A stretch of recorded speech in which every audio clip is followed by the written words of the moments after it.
मुंबई दगाबाजांना माफी नाही, संजय राऊत विकृत, संजय उपाध्यायांचा घणाघात. ठाणे शिवसेना उद्धव बाळासाहेब ठाकरे गटाकडून भारतीय तिरंगा सन्मान यात्रा बाईक रॅली. सांगली अलमट्टी धरणाच्या उंचीविरोधात करणार चक्काजाम आंदोलन. जळगाव अवकाळी पावसाचा फटका बैल बाजारावर. गोंदिया पुराडा सामूहिक विवाह सोहळ्यात 140 जोडपी विवाहबद्ध.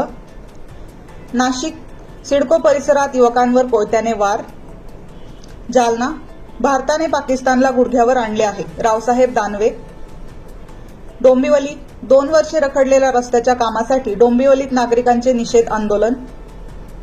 मुक्ताईनगर पुरनाड फाटा ते डोलारखेडा फाटा रस्त्याची दुरवस्था, प्रशासनाचे दुर्लक्ष. खोपोली 3 बांगलादेशी महिलांना अटक.